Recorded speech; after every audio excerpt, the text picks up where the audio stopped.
Olá pessoal, queria refletir com vocês sobre um texto que eu gosto muito. Já há muitos anos eu venho bebendo das águas maravilhosas desse texto e já ministrei sobre ele várias vezes, mudando o enfoque, mas sempre trabalhando ele numa perspectiva que eu entendo seja a motivação, né, original dele. O livro de Lamentações, no capítulo 3, nos versículos de 20 a 23, o profeta Jeremias está escrevendo sobre as percepções, a visão e as experiências que ele teve na tragédia de Jerusalém, naquele período em que o Império Babilônico cercou a cidade. O rei da Babilônia, Nabucodonosor, mandou cercar e sitiar a cidade, e depois começou a haver ataques e destruições, né, da cidade, dos muros, do templo. Houve saques, mas o mais significativo em termos de perdas ali foram as perdas humanas. Uma boa parte do povo morreu, principalmente, é claro, os homens. Uma segunda parte foi exilada e uma terceira parte ficou na destruição da cidade, nos escombros, passando aperto, aflição, enfim. A verdade é que Jeremias faz uma leitura daquela tragédia num tom poético, e ele escreve assim, no versículo 20: minha alma continuamente os recorda e se abate dentro de mim.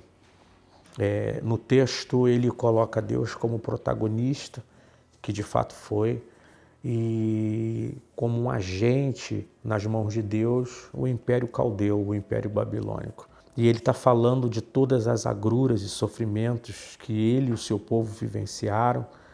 Ele diz, inclusive, que ele é testemunho ocular de tudo aquilo que estava acontecendo, da ação, né, de Deus contra o pecado de Judá e da ação dos soldados, dos príncipes babilônicos sobre o povo de Deus. E ele diz que se recorda. Mas o que me chama a atenção no versículo 20 é que logo depois que ele diz que se recorda, ele diz que se abate, né? Lembrar de tudo que aconteceu, lembrar de todo o sofrimento, lembrar de toda a tragédia, gera nele um abatimento. Então a gente percebe uma conexão entre aquilo que ele viu, aquilo que ele presenciou e um sofrimento emocional, um sofrimento psíquico. O que ele viu, o que ele presenciou, acaba produzindo nele uma dor emocional, um abatimento, um sentimento depressivo, uma tristeza que arrasta ele para baixo, que puxa ele para baixo, que deixa ele desanimado, deixa ele sem energia emocional, deixa ele inerte. Por quê? Qual é a dinâmica dentro disso? Por que o que ele vê, o que ele presencia, porque aquilo que ele observa com os olhos, aquilo que ele está vivenciando com seus sentidos, acaba gerando nele um abatimento. Então a gente percebe que há uma conexão com a nossa vivência, nossas experiências e a nossa psique, a nossa vida emocional. No texto, né, ele diz, a minha alma continuamente se recorda. Ele está falando de um pensamento que não sai da cabeça dele, um pensamento que não deixa ele em paz. Ele diz que continuamente se recorda. É um pensamento recorrente que perturba ele todo dia. É um pensamento que ele não tem controle sobre ele. Não é algo que ele consegue dominar, controlar, frear, deixar de pensar. Ele empurra para fora e o pensamento volta. Ele empurra para fora e o pensamento volta.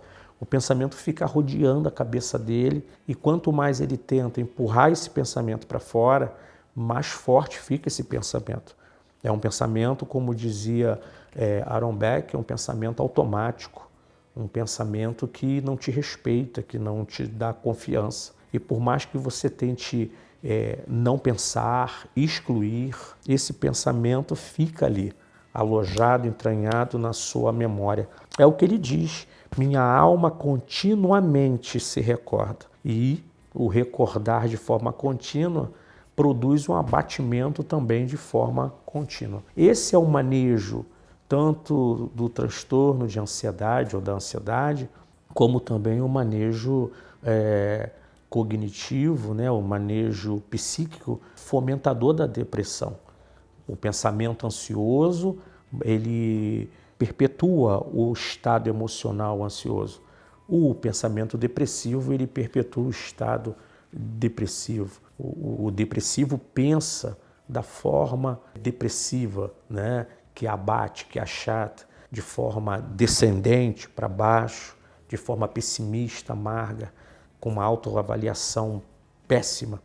O ansioso, ele amplifica as questões simples da vida, transforma aquilo que seria um problema superável em alguma coisa dantesca, grande, fantasmagórica. Então, esses pensamentos, eles são os agentes produtores, fomentadores das emoções, do que a gente sente, do sofrimento que a gente carrega. E ele vai colocando isso para a gente no texto. Ele diz que, por mais que isso seja algo desagradável, não sai da cabeça dele.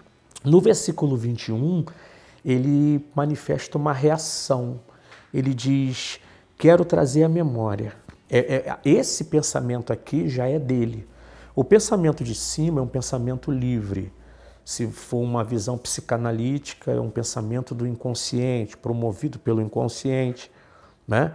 Se for na teoria cognitivo-comportamental, é um pensamento automático, livre, que é produzido e retroproduzido pela patologia e que faz a pessoa ficar presa nos pensamentos, fomentando e agravando o estado depressivo, ansioso. Mas olha o versículo 21, ele parece que toma uma decisão, é como se fosse ele mesmo pensando agora.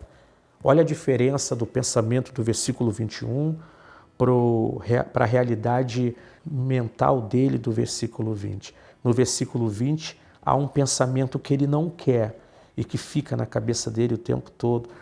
No versículo 21, há um pensamento que ele quer, é um pensamento dele, gerado nele, produzido por ele.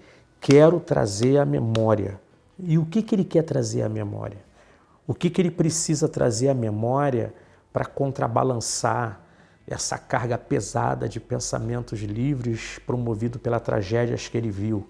Gente morrendo, gente sendo destruída, cidade sendo destruída. Essas imagens em forma de pensamentos estavam na cabeça dele, criando raiz. E ele diz, eu preciso trazer à memória outros pensamentos, que eu consiga, então, de alguma forma, contrabalançar isso. Já que eu não consigo empurrar para fora o pensamento e as imagens da destruição de Jerusalém, do castigo de Deus, de todo o flagelo que veio sobre nós, pelo menos eu vou tentar trazer para a memória pensamentos que amenize, que crie uma contrabalança dentro da minha cabeça. E ele diz assim, quero trazer à memória o que me pode dar esperança. Então ele confessa que a cabeça dele é uma usina produtora de desesperança. O que ele pensa, o que ele lembra, só derruba ele, só joga ele para baixo. Então ele chega no momento da vida que ele diz assim, eu preciso trazer à memória o que me pode dar esperança.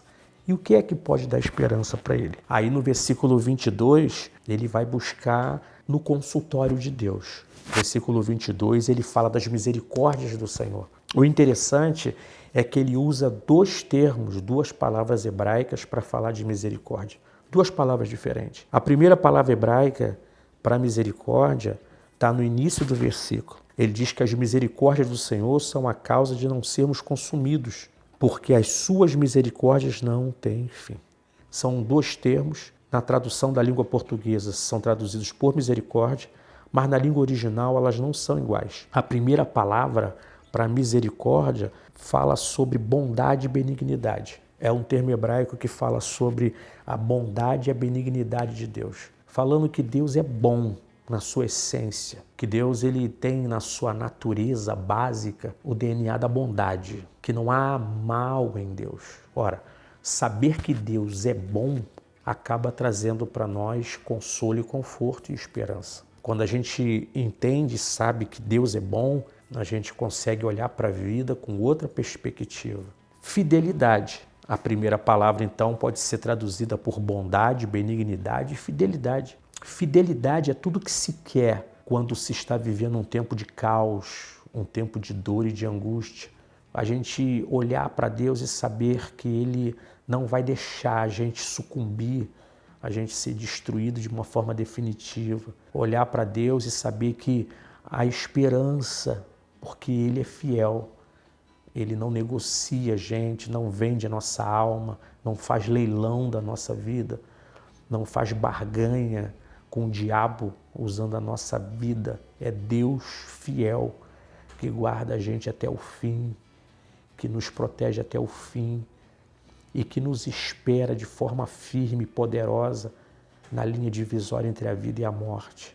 Porque é ali que a gente percebe a fidelidade de Deus na sua plenitude, na sua essência. Quando Deus é fiel aqui na vida, livrando, guardando ou sustentando no meio da dor, a gente tem uma noção tremenda da fidelidade dele. Mas quer saber quando é que a gente percebe mesmo que Deus é fiel? Quando a gente tem uma relação com essa palavra de forma experiencial poderosa, é na passagem da vida para a morte. Porque na passagem da vida para a morte é um salto no desconhecido.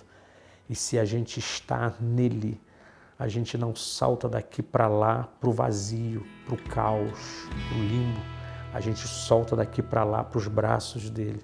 E aí a gente vê o que é ser fiel. Então Deus está dizendo para Jeremias, pelo Espírito Santo, que apesar de toda a destruição, de todo o caos de Jerusalém, ele é misericordioso e a misericórdia dele significa fidelidade também. E a outra palavra é também muito forte, muito significativa.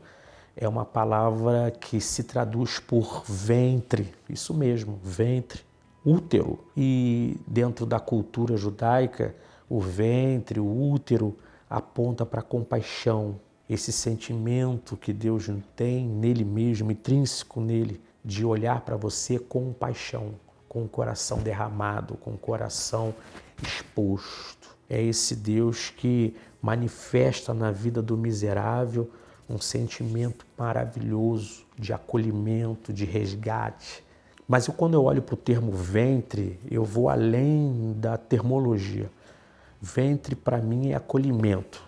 Ventre para mim é agasalhar, é proteger, é conservar. Então a palavra misericórdia, a segunda palavra misericórdia do versículo 22, fala sobre acolhimento. Um Deus que no dia do caos, no dia da crise, nos envolve, nos abraça, nos aconchega como o ventre de uma mãe. Não deixe de passar para alguém as mensagens desse vídeo. São importantes, podem fazer a diferença, por exemplo, na vida de uma pessoa com ideação suicida. Então, comente, compartilhe, dê o seu like e até lá.